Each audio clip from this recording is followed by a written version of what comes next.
Milei, Patricia Bullrich, Sergio Massa. ¿Y con quién se imagina el balotaje? Con alguien que empiece con M. Massa, digamos, le ganamos caminando. Usted dijo a Massa le ganamos y a Bullrich. A Bullrich también, obvio. Si nosotros estamos arrancando de 30 y ella está arrancando de 17. Pero es Pero de vuelta. Es obligación del Estado investigar. No, ¿quién le dijo que es obligación del pero Estado? sí, mire no, a ver, Edgardo, por favor. Digo, lo único que le pido es que por favor no se altere al preguntarme. No, Yo tranquilo. entiendo que puede estar involucrado emocionalmente con lo del hijo, pero eso no le da derecho a tratarme mal. No lo trate mal. No, punto sobre la Javier mesa. está un poco con los periodistas y dice los corruptos, pero... Promuevan entonces no la es- eliminación de la pauta. Pónganse todos de acuerdo para que termine la pauta oficial y para que todos Sí, compitan bueno. lealmente. Rechácenlo, vamos. En todo caso... Vamos, en digo, esos casos- peleemos para que eso termine. ¿Sabe por qué? Porque lo emparenta con el kirchnerismo. Péguenle un cachetazo a todos los que estaban en la asamblea del año 13 cuando abolieron la No, esclavitud, está porque bien, en ese está momento bien. la esclavitud Esta estaba en el respuesta mundo. ya se la escuché, pero- Y bueno, y si usted me va a repetir la misma falacia ad populum, yo se lo voy a No, contestar pero de la misma manera. ¿Cómo hace? Y me parece que Massa se saludó con Milei, el abrazo. No sé si hubo abrazo, ¿eh? ¿Saludaron con Milei? Me saludé, lo... Esta noche en A Dos Voces, Milei, Patricia Bullrich, Sergio Massa, los tres, uno de ellos va a ser presidente en diciembre próximo. Esta noche, los tres aquí en A Dos Voces, en vivo. Un programa histórico a 3 días de las PASO que convulsionaron a la Argentina. Los tres están hoy aquí en A Dos Voces, como siempre sucede en este programa. Y bueno, y además, digamos, la presencia que porque Massa no solo es candidato a presidente, sino que es el ministro de Economía. Por primera vez va a hablar de la situación económica. 3 días muy convulsionados. Hubo devaluación, hubo aumento de dólar, hay problemas con los precios. Bueno, va a responder lo que vos está preocupado. Bueno, se lo vamos a transmitir a Massa.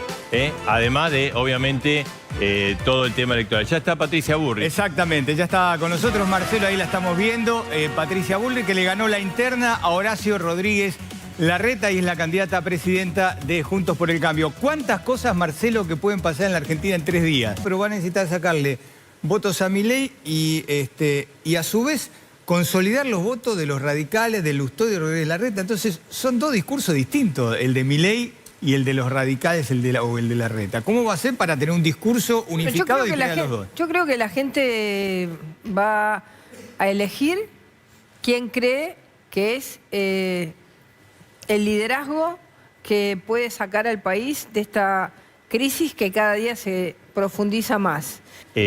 Ahora en un ratito va a estar Milei, vamos a hablar con él. ¿Hay alguna posibilidad de acuerdo con Milei electoral? Pues vio que del domingo de anoche está hablando de eso. En la provincia, usted... Píparo dijo que quiere un acuerdo con... Macri es como que parece que alenta a Mauricio Macri. ¿Hay posibilidad o no? Nosotros ya estamos en la final con nuestro equipo, Juntos por el Cambio, está en la final con todo el equipo parado, listo para salir a la cancha, y vamos a competir contra Massa, contra Milei. No hay acuerdo entonces con Y Milei. contra 2 candidatos más que son Schiaretti y Bregman. Así que nosotros estamos en la cancha, ya listos, con los botines O sea, puestos. no hay... Ya está. ¿Y con quién se imagina el balotaje? Con alguien que empiece con M.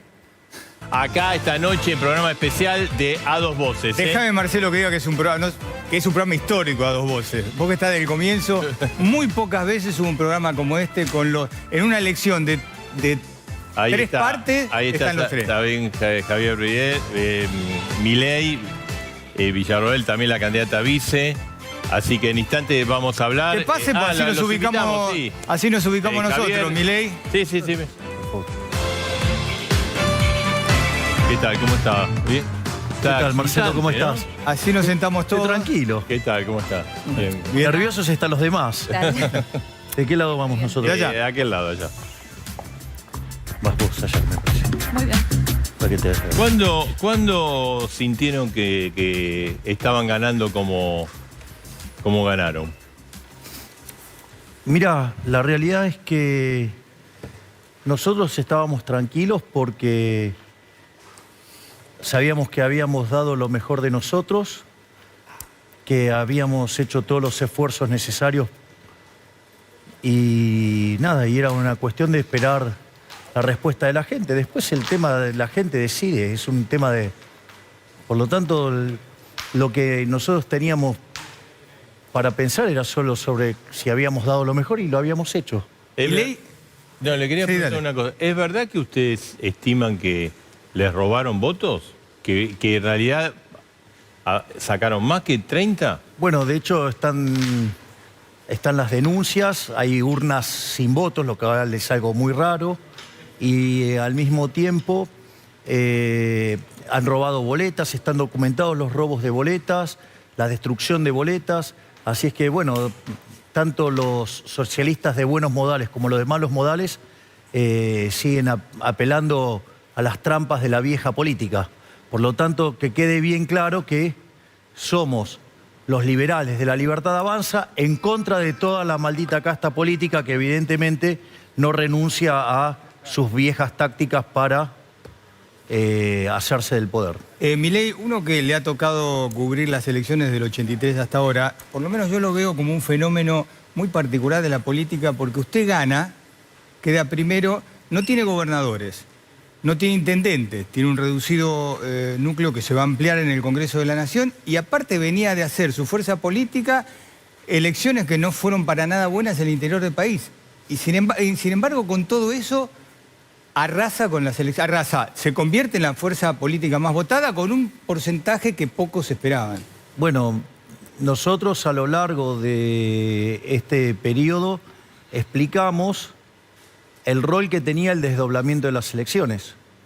Justamente los gobernadores desdoblaron en 20 distritos justamente para evitar el aluvión de votos que implicaba La Libertad Avanza. Nosotros sistemáticamente dijimos que lo que pasaba en las provincias aisladamente no era extrapolable a nivel nacional y nos hostigaron todo el tiempo con eso. Es más, yo les había dado el caso de Mauricio Macri, previo a ser presidente, había perdido las 11 elecciones previas. Entonces, uno lo explicó, lo intentó explicar, pero bueno, o sea, parece que no quisieron escuchar. Bueno, ahí está, digamos, el mapa hoy es 2/3 de la Argentina, es violeta. ¿Victoria se va a ocupar de 2 ministerios si usted gana? Efectivamente, la doctora Villarroel se va a ocupar del tema de seguridad interior y de defensa nacional. Ajá. Son temas muy importantes, requerimos de una persona capacitada y sobre todas las cosas con coraje. Es decir, no solo que es una excelente persona, que es brillante intelectualmente, sino que además es una persona con coraje. Y ahí, mira que son 2 ministerios complicados, ¿eh? Sí, son ministerios muy complicados, pero además en donde la militancia kirchnerista también ha recalado y ha parasitado, donde hay que hacer una auditoría para saber el estado, por ejemplo, de la seguridad, donde hay 4 fuerzas federales que no actúan coordinadas entre sí, donde tenemos problemáticas como el narcotráfico, la toma de tierras, la usurpación de esas tierras y después los cortes de rutas y piquetes, y esas 3 problemáticas, junto con el crecimiento del delito común, no han tenido ningún tipo de respuesta por parte del Estado. Milei, para no salir del tema, porque después Marcelo se va a ocupar de todas las cuestiones económicas, ya que estamos en los ministerios, usted dijo que va a eliminar 11 ministerios, yo le quiero preguntar puntualmente por uno de esos 11, que es el Ministerio de Salud. Usted lo quiere eliminar con la Secretaría. ¿Qué va a pasar en la Argentina? A ver, sin Ministerio de Salud. No, pero, bueno, a ver, este gobierno puso Ministerio de Salud y tendríamos que haber tenido 30.000 muertos por COVID, acorde a un país mediocre, y tuvimos 130.000. Por lo tanto, digamos, tener Ministerio de Salud, eso no modificó. Digamos, no, pero ¿usted qué haría? Y estuvo el vacunatorio VIP. Sí. Digo, con lo cual, digamos, eso no es un elemento que prueba nada. Digamos, usted puede tener, mire, probablemente pocos países tengan tantos ministerios como Cuba. No, está bien, pero ¿qué va a hacer? No, pero primero quiero acomodar la discusión. Dale. Que digamos, o sea, el rótulo que usted le ponga a una cartera, digamos, no significa que usted lo vaya a resolver. Y no significa que vaya a ser eficiente. Exacto. Ahora, nosotros lo que estamos proponiendo es un ministerio que se llama el Ministerio de Capital Humano. El Ministerio de Capital Humano tiene 4 grandes áreas. Tiene una que es niñez y familia, un área que es la de salud, una que es de educación y otra que es de trabajo. En ese sentido, nosotros queremos cambiar la lógica de la política social. Básicamente, pasar de un sistema asistencialista, donde le dan el pescado a la gente, a un modelo, ¿sí?, donde les enseñamos a pescar. Es decir, ¿Por qué? Porque el concepto de capital humano explica 70% del crecimiento económico. Y el capital humano tiene dos dimensiones. Tiene la dimensión salud, que fue muy importante durante el siglo XIX, y tiene la dimensión educación y formación en la práctica. Entonces, usted necesita darle contención ya desde cuando llega a los chicos, porque cuando es el momento en que se forma la cabeza. Sí. Al mismo tiempo usted le tiene que dar salud, porque si la gente o no está formada intelectualmente bien o no tiene salud, no pueden educarse. Hoy, digamos, los colegios son más comederos que en el fondo lugares donde se toman herramientas. Y al mismo tiempo, la educación integrada, ¿para qué? Para que las personas puedan salir al mundo del trabajo. Aquellos que dicen que los programas sociales se pueden eliminar de un día para el otro, mienten, ¿sí? Estos son reformas que van a demandar por lo menos 15 años. Javier, pero esto que usted está diciendo ahora, ¿no es el teorema de Baglini? O sea, usted ganó, tiene grandes chances de ser presidente, entonces ahora empezó a recoger el barrilete. Eso es falso. Digo, Eso es falso. No lo puedo hacer el primer día. No. Puedo... A ver, eso es falso. No, eran las medidas de tercera ¿Hubo generación. arrugue Barrera? A ver, no. ¿Arrugue Todo lo Barrera? contrario, todo lo contrario, todo lo contrario. Y lo voy a explicar nuevamente. Digamos que la política juegue sucio e invente falacias del hombre de paja diciendo la persona tal dijo tal cosa y después la critican por eso que supuestamente dicen que dijo y que nunca dijo. Yo lo desafío a ver todas las entrevistas y vamos a ver qué es lo que digo. Es decir, soy la única persona que resiste el archivo en los últimos 10 años. Digo 10 años porque... O sea, va a ser un proceso, ¿no? No va a ser el 11 de diciembre, no va a cambiar. Exacto. Entonces lo que quiero explicar es lo siguiente. Detesto y desprecio profundamente el teorema de Baglini.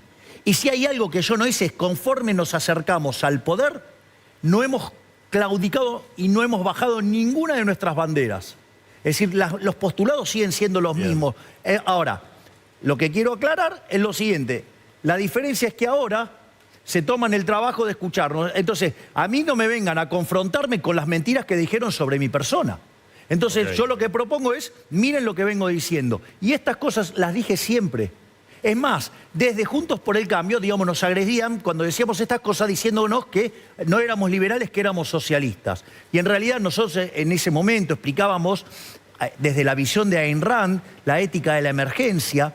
Entonces, digo, esta respuesta nosotros, digamos, pero esto además está plasmado en documentos, ¿sí? Que después, o sea, se materializó en la propuesta... Le quería preguntar, recién estuvo, no sé si desde escuchó a Patricia Bullrich, le hicimos algo que esto, digamos, del domingo a noche empezó a surgir. Se hablaba, versión, comentario, es decir, la posibilidad de un acuerdo entre Milei y no Patricia existe ese Bullrich. acuerdo. No hay. No, ella dijo tampoco. No, claro. Pero Píparo dijo que quiere un acuerdo en la provincia de Buenos Aires con Grindetti. Es de su candidata a gobernador. Yo no escuché que Carolina haya dicho eso. Eso es otra mentira que impulsaron desde Juntos por el Cambio. Claro. No, nosotros estamos ¿por qué para... no? A ver, nosotros porque estamos... vio que Macri tiene esa teoría de... A ver, digo, después si quiere hablamos de las charlas que puedo tener o no con el ingeniero Mauricio Macri. Sí. Vamos por partes. No hay ninguna forma de acuerdo, digamos, o sea, digamos, con Juntos por el Cambio. Nosotros estamos preparados para ir y hacerle el takeover a Kicillof en la provincia. Nosotros estamos para ganarle la provincia de Buenos Aires. Nosotros vamos a redoblar los esfuerzos para que el tamaño violeta del mapa argentino aumente, en especial en la provincia de Buenos Aires. Y si tanto estaban tan preocupados lo de Juntos por el Cambio, que se gana o se pierde por un voto, que se bajen ellos, que en el fondo sacaron menos votos. Porque también hay que marcar esto, porque acá lo que cuenta ahora son los votos de los niveles individuales, porque cada uno va, o sea, Massa va a tener que ir a buscar los votos de Grabois y Bullrich va a tener que ir a buscar los votos de Larreta, que tiene más afinidad con los votantes de Massa que con los de ella. Sí. Vamos a dejar bien en claro lo que dijo Carolina Píparo, porque le preguntan si... Puede ser que el periodista haya puesto otra cosa que hacen regularmente, aviso. Espere que le cuento. Le preguntan, bueno, estamos abiertos a quien se sume, quien se quiera sumar. Dice, si Grindetti estuviera convencido de venir a defender las ideas de la libertad, por supuesto hay lugar para él. A ver, lo voy a poner en estos términos. Una cosa quiere decir que estemos abiertos a recibir gente, otra cosa es muy distinta es hacer una alianza. decir, si Grindetti cree que las ideas de la libertad son la correcta, que se baje y, digamos así, Carolina Píparo gana caminando la provincia de Buenos Aires y no se la regalamos al kirchnerismo, que era el argumento que recurrentemente utilizaban los fascistas de Juntos por el Cambio para atacarnos a nosotros. Javier, vio que lo está acusando a usted, bueno, a la fuerza, ¿no?, de este lío con el dólar. Dice, ganó Milei, está imprevisto y explotó todo. Y bien, bueno, eso también es algo que se dedica a promover Juntos por el Cambio y sus periodistas alineados. Sí, pero también en el mundo económico. Bueno, digo, a ver, eso lo voy a explicar. Fue una sorpresa. Lo voy a poner al revés, vamos al revés. Sí. Pregunta, digamos, ¿yo estoy emitiendo pesos en el Banco Central? No, ¿Yo soy el culpable de la sequía? no. ¿Yo soy el culpable de lo que pasa en el mundo? ¿Yo soy el culpable del déficit fiscal? ¿Yo tengo culpas por el cepo? Ninguna de esas cosas, digamos, tiene que ver con nosotros. Por lo tanto, yo tengo un problema de gobierno que hace mal las cosas. Claro. A ver, o sea, esto explota porque la situación estaba ahí. A ver, Contenida. exacto. A ver, Argentina tiene, en el plano monetario, tiene unos desequilibrios fenomenales. Tiene un desequilibrio sobrante de dinero peor que el que había previo al Rodrigazo en el 75. Y la relación de los pasivos remunerados en términos de base monetaria está peor que lo que era a inicio del 89, la previa a la hiper. Con lo cual, digamos, o sea, todo ese desastre no lo generé yo, lo generó este gobierno. Punto 1. Punto 2. Además no corrige el déficit fiscal, con lo cual también, entonces hay un problema con la emisión monetaria pasada, la presente y la futura. Es decir, entonces lo que está pasando es que ese exceso de oferta de dinero se traduce en una pérdida de poder adquisitivo del peso. Es decir, todos los precios expresados en pesos suben. El dólar es un precio más de la economía. Y acá ahora está el elemento fundamental. Digo, en primer lugar, no hay ningún economista, ningún político más pro mercado que yo. No hay ninguno. Es decir, y eso en la oferta electoral está claro. Por lo tanto, digamos, el mercado no es que tiene un problema conmigo. El problema ahora, ¿sabe cómo se llama? La transición. ¿Por qué? Porque el oficialismo hizo una mala elección. No solo que hizo una mala elección, sino que además el candidato a presidente es el ministro de Economía que le da sustentabilidad política a la coalición de gobierno. Entonces, ese revés electoral hace que el ministro quede débil. Y entonces, de acá a diciembre, esto va a ser un tembladeral. ¿Tendría que renunciar Massa para dedicarse a la campaña? Yo creo que hasta eso podría ser muchísimo peor todavía. Porque eso le haría que la coalición de gobierno esté más débil políticamente y por lo tanto sea menos sostenible. Digo, la situación, la verdad es que estamos camino a la peor crisis de la historia. Claro, pero o sea, sería todavía peor. Vamos a la elección del 22 con una turbulencia, esta turbulencia de estos días para usted. Sí, digo, pero esto es absolutamente natural. Es absolutamente natural. Está claro que, o sea, si, por ejemplo, llegamos nosotros al balotaje con Massa, digamos, le ganamos caminando.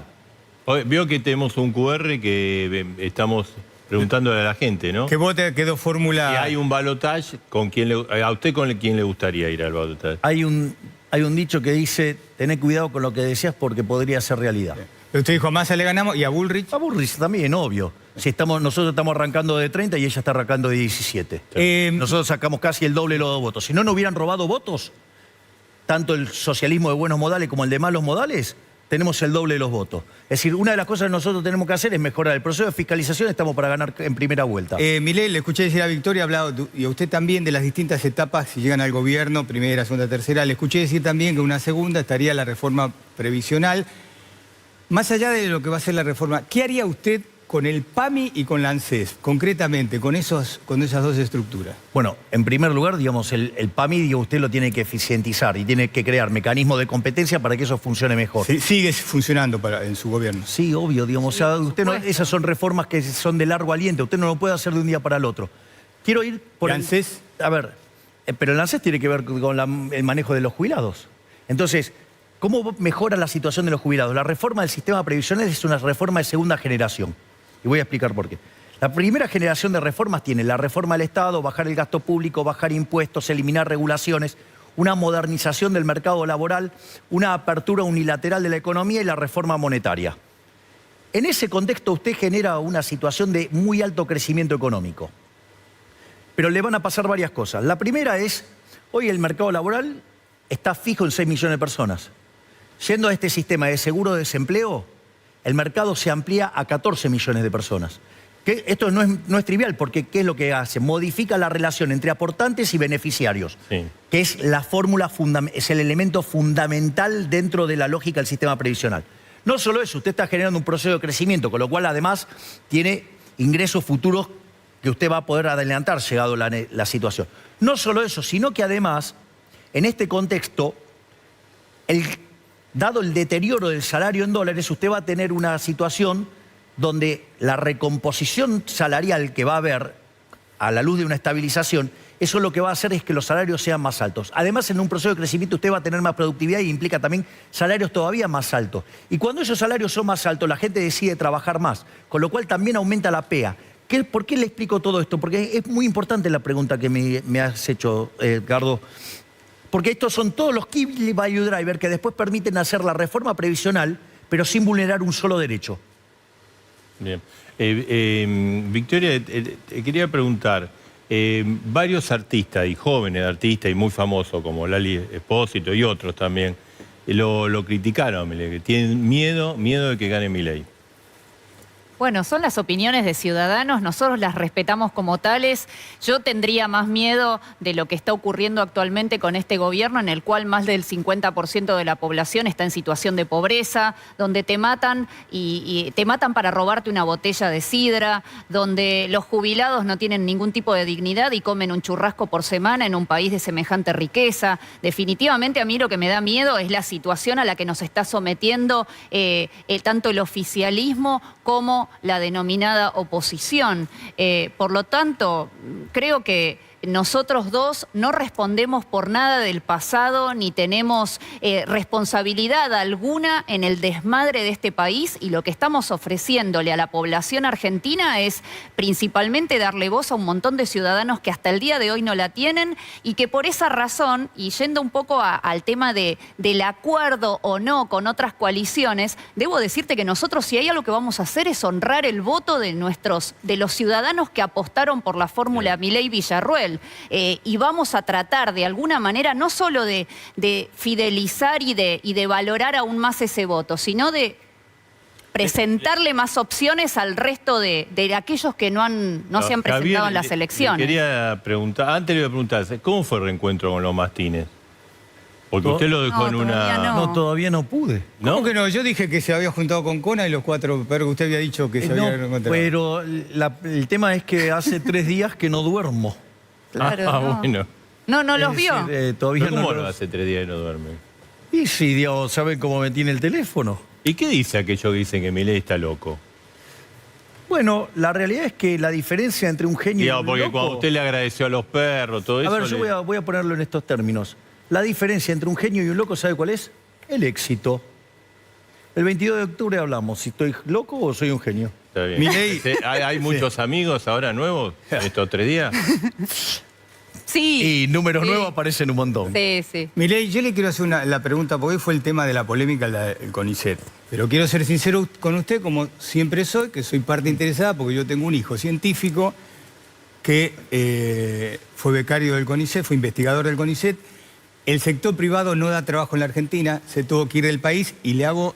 Y ojo que yo soy crítico... Y además es una preocupación de la comunidad científica. Exactamente, que lo critico. Pero además soy crítico del CONICET, porque tiene a los becarios de una manera trabajando realmente que no es buena, porque le paga poco salario y no hace aporte jubilatorio, con lo cual van a tener problemas el día que se jubilen. Dicho esto, para que sepa que hay una parte que me toca, porque yo quiero a los investigadores y al CONICET, ir al sector privado a mí me parece muy difícil, porque el sector privado no quiere investigar en la Argentina, investiga en el exterior. O investiga lo que O investigan quiere. poco, gracias, O Marcelo. investiga poco, o lo que Vamos quiere, por ¿no? partes, vamos por partes.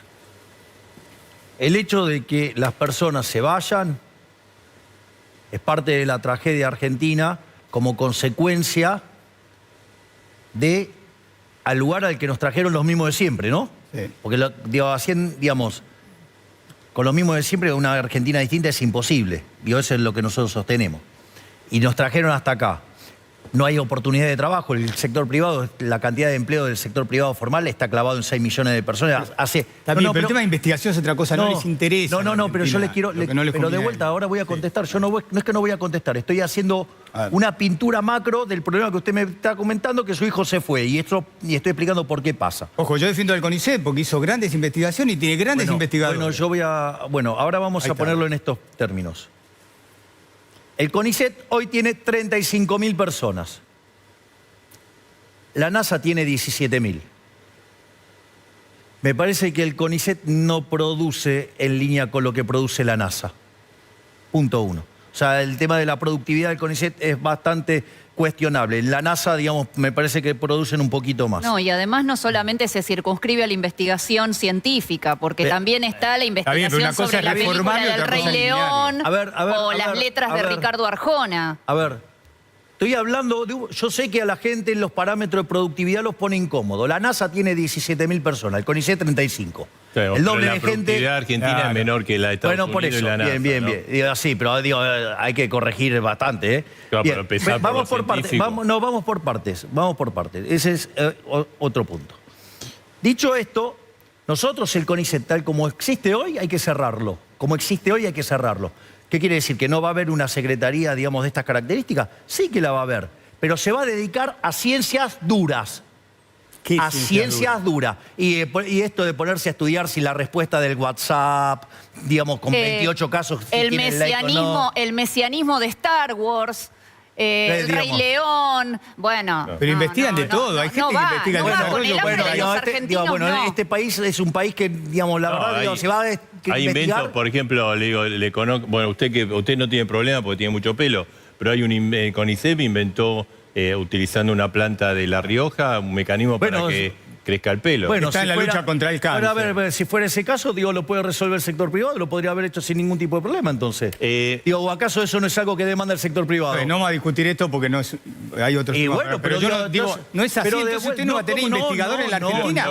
Lo que pasa es que el sector privado investiga donde ve algo de lucro, y por ahí hay que investigar otras cosas. Pero de vuelta. Es obligación del Estado investigar. ¿Quién le dijo que es obligación del Estado?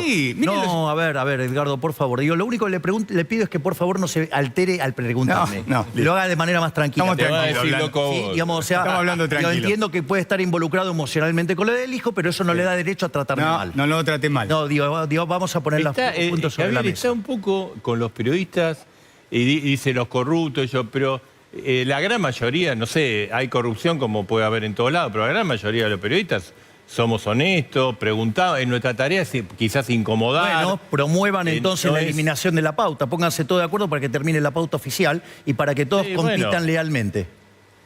Yo no tengo problema. Bueno, digo, por eso, o sea, bueno, entonces apoyen la iniciativa de que haya libre competencia. No hay ningún problema. Porque digamos, o sea, ese subsidio hace que algunos, digamos, se conviertan en periodistas militantes. Oficial no quiere decir que sea corrupto. Bueno, digamos, pero rechácenlo, vamos. En todo caso, vamos, peleemos para que eso termine. ¿Sabe por qué? Porque lo emparenta con el kirchnerismo, se la agarra con el periodismo. No. Bueno, digamos, si ellos tienen periodistas militantes, pero hay periodistas, digamos, así como existe ese 5N, tienen un canal paralelo de Juntos por el Cambio que hace lo mismo. Milei, si llega al gobierno, ¿cuál va a ser su relación con el Papa Francisco?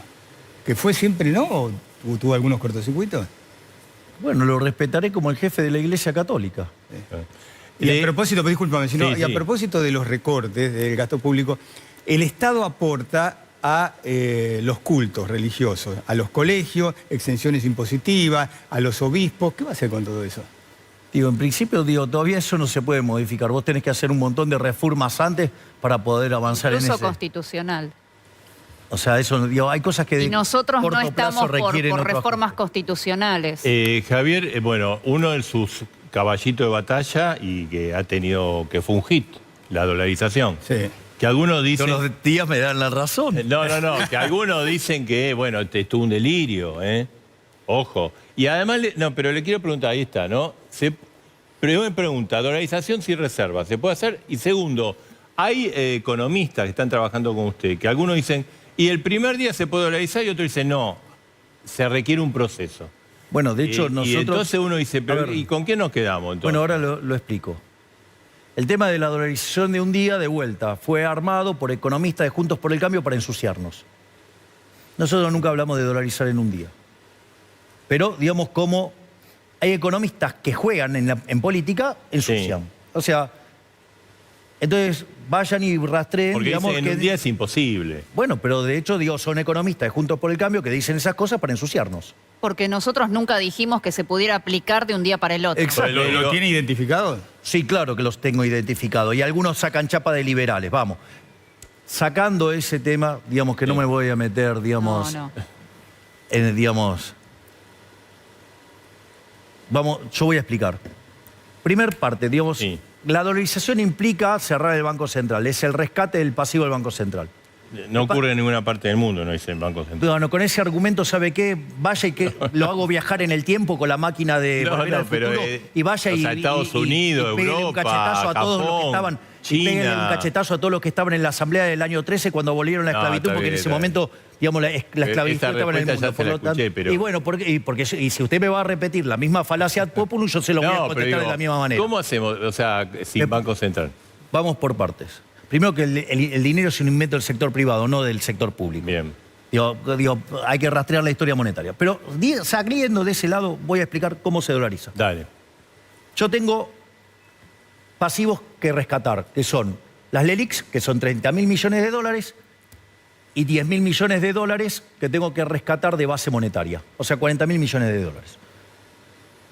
Cuando yo tomo las reservas, no las reservas internacionales netas, que es una metodología que usa el fondo para chequear la consistencia macroeconómica de un programa que chequea también la política fiscal y la política monetaria, yo tengo la posición de oro, tengo la posición de SDESA, tengo la posición del BIS, tengo la posición de DEX. Cuando yo hago toda la cuenta de todo eso, ¿sabe cuánto tengo? 10.000 millones de dólares. ¿Qué quiere decir? Que tengo los dólares físicos para sacar los pesos físicos, que son 10.000 millones de dólares, la Sí. base monetaria. Sí, sí.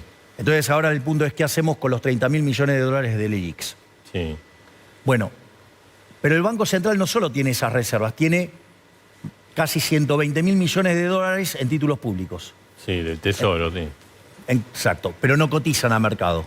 Entonces, dada la cotización que tienen a mercado, usted lo va a poder rescatar esa base. Digo, supongamos que vale un tercio, usted tiene 40.000 millones de dólares para rescatar 30.000, con lo cual además encima le sobra. Dicho sea eso, con lo cual sí se puede dolarizar. Después hay otras alternativas, porque esa es una alternativa muy fácil para dolarizar. ¿Por qué? Pero ¿esto qué quiere decir? Todavía la metodología, digamos, en el caso de ganar, para dolarizar no la tienen cerrada. No, hay varias metodologías. Por ejemplo, esta metodología es la más fácil. Nosotros nos sentamos con fondos de inversión de alto riesgo Sí. y están dispuestos a poner los 30.000 millones de dólares No contra... están dispuestos, nadie quiere prestar a Argentina. Pero sígame el argumento. Sí, sí, sí. Usted va a fondos de alto riesgo y contra esa posición de títulos públicos usted rescata los 30.000 millones de dólares del LELIQs. ¿Qué es lo que pasa? El riesgo más importante que tiene la economía argentina es el riesgo de moneda. Además, como usted va a estar haciendo un programa de estabilización exitoso, porque va a ser creíble, porque usted no va a poder volver atrás de la dolarización, va a hacer que ese programa sea expansivo, con lo cual además el riesgo de crédito, el riesgo de contraparte baja. Y como además usted bajó el riesgo de moneda, bajó el riesgo de contraparte, el riesgo de tasa de interés baja. ¿Qué quiere decir esto? Que va a haber un desplome del riesgo país. Eso quiere decir que usted, en el lapso de donde se dolariza la economía, que puede ser entre 9 y 24 meses, implica que los bonos van a subir más del 100%, por lo menos. Entonces va a usted tener una ganancia de capital fenomenal, por eso quieren entrar para esa operación. Lo que nosotros estamos elaborando y trabajando, y digamos que es lo interesante, la alternativa de Emilio Campo, es que una parte importante de ese upside quede en manos del Estado. ¿Para qué? Para que además la deuda baje. Supongamos lo siguiente, los bonos están en 30, suben hasta 60, le ponemos un cap a la ganancia de 60 a 40, Sí. toda esa ganancia usted la puede utilizar para bajar la deuda del Estado. Con lo cual, además, termina bajando la deuda y su riesgo de contraparte mejora aún más todavía. Entonces, después tiene otras alternativas. De los 30.000 millones de dólares del LELIQ, la mitad la tiene el Estado Nacional. ¿Usted cree que, digamos, el Estado Nacional va a hacer una corrida sobre sí mismo? No. Ok, entonces necesita 15.000 millones. Javier, Entonces, fíjese si usted no va a poder comprar un seguro ¿sí? Hacerse de un seguro, Sí. poniendo de garantía Lo que títulos pasa, por 120 mil. o sea, Lo que le estoy diciendo teóricamente es que- le entiendo, pero lo que es cierto es que Pero, Dios, a nadie entonces- le quiere prestar a Argentina, ¿no? Pero de vuelta, pero usted va a estar entrando en un modelo donde usted va a generar una ganancia de capital, donde usted mismo se determina la ganancia de capital. Digamos, o sea, si usted pudiera hacer algo que donde usted determina las propias condiciones, donde usted va a tener la tasa de ganancia, no lo va a hacer, digo, sería una locura. Digo, es plata tira en el Javier, piso. le quiero hacer una última consulta. Lo llamaron del fondo, Sí, ¿no? sí, tenemos la reunión el día viernes a las 10 de la mañana. En Estados Unidos. No, la vamos a hacer Por Zoom. por Zoom y voy ¿Y a... qué va a decir? Porque vio que, ¿se acuerda que algunos van al exterior y dicen, no, esto es un desastre, apretar al gobierno? A ver, nosotros no tenemos un problema con el Fondo Monetario Internacional porque nuestras metas fiscales, que es donde siempre falla Argentina, son mucho más ambiciosas que las propias que tiene el Fondo Monetario Internacional. Y acá quiero hacer algo muy interesante, porque esta también es otra cosa absolutamente nueva. Cuando uno va al Fondo Monetario Internacional, pone una meta en términos de resultado fiscal, en términos monetarios y en términos de reservas internacionales netas. Cuando pongo la meta en términos de resultado fiscal, el fondo dice, bueno, este tiene que ser el resultado fiscal y la forma en la cual se accede a ese resultado lo decide un gobierno, lo decide el gobierno. En general, desde el 52 en adelante, todos los gobiernos que hicieron aumentaron impuestos. Bueno, esta vez el ajuste lo va a pagar la política. Nosotros vamos a hacer un ajuste más fuerte que el que pide el fondo, pero la cuenta se la vamos a pasar a la política, porque vamos a terminar con la obra pública, yendo el sistema de iniciativa privada a la chilena, vamos a terminar con las transferencias discrecionales, vamos a eliminar los subsidios económicos, vamos a privatizar empresas del Estado y vamos a tratar de terminar con los regímenes de privilegio. Milei, dos cosas muy breves porque tengo que tener. ¿Portación de armas, sí o no? A ver, Dios, ¿se lo No. puedo dar a ella? No. A ver, nosotros tenemos una legislación vigente, lo único que queremos es que aquel ciudadano que está en condiciones de solicitar la tenencia legítima de armas pueda hacerlo, sin ser de alguna manera desalentado por el mismo Estado como está ocurriendo hoy. Y la última, para que no diga después que estoy contento, ¿le puedo hacer una pregunta sentimental del corazón? ¿Sentimental? Sí. Daniela fue novia suya. Daniela fue mi novia. Espere que le voy a hacer la pregunta. No sabe que le voy a preguntar. Estuvo con Lucichi Payare, habló muy bien de usted. Dice que siempre va a estar agradecida, que lo quiere mucho, siempre va a estar agradecida por lo que usted hizo por su hija. Y le preguntó si había alguna Hice posibilidad. lo que haría cualquier ser humano de bien. Y No le hice pre- nada extraordinario. bien, son Solo lo cuestiones- acompañé en una situación delicada. Y le preguntaba, ¿te podrías reconciliar con Milei? Y ella dice, mira, yo no hago futurismo, la escuché bien, dice, no digo ni sí ni no me gusta hacer futurismo. ¿Hay alguna posibilidad de A ver, yo le voy a explicar algo. Yo tuve una maravillosa relación con Daniela. Daniela es un ser humano maravilloso, es una persona talentosa, generosa. O sea, yo tuve una excelente relación con Daniela, a punto tal que nosotros decidimos terminar la relación sin ni siquiera habernos peleado una sola vez. O sea, Sí, con lo sí. cual, y nosotros seguimos teniendo trato porque hemos tenido una relación maravillosa. O sea, el futuro, ¿quién sabe qué es el futuro? El 22 de octubre... Es el día de mi cumpleaños. ¿sabes? Ajá. ¿Y va a festejar o va a estar...? ¿Qué día? Voy a festejar, voy a festejar de todos modos. Tal cual. A ver, lo que quiero decir es, mire, yo le voy a decir algo. El tema es si festejamos con banda. El punto es el siguiente. Si nosotros logramos mejorar la fiscalización y si nosotros logramos ir a buscar a los desencantados que están enojados con el sistema, no tengas duda que en este momento usted está frente al futuro presidente de la Nación Argentina y la vicepresidente. Gracias, Javier Gracias. Miguel, gracias. Vamos a Ya hacer una estamos. pausa, Sí. programa especial. Estuvo Patricia Bullrich, Javier Milei. Ya viene Sergio Massa, candidato del oficialismo, ministro de Economía. Habla por primera vez después del domingo. Habla por primera vez después de estos difíciles días. Pausa es muy breve. Sergio Massa.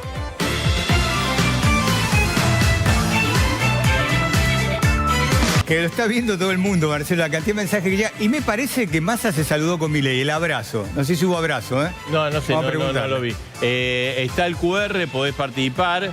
Si pensás que hay balotaje, vos qué dos fórmulas pensás que van a entrar En el balotaje lo podés participar, entrás con el QR y participás, ¿no? Está Sergio Massa. ¿Qué tal? ¿Cómo le va? Sergio, buenas ¿Cómo va? noches. ¿Cómo están? ¿Cómo ¿Se estás? saludaron con Milei? Me saludé, lo conviví en la Cámara de Diputados durante el tiempo que fui presidente de la Cámara, así que lo conozco y ¿Y qué opina de él como candidato? me parece que es la expresión de 7 millones de argentinos que de alguna manera las dos coaliciones mayoritarias lo que nos dijeron es que estaban enojados y que tienen motivos. A la mierda los malditos empresarios, a la mierda sodomitas del capital. Basta de basura keynesiana, ha llegado el momento liberal.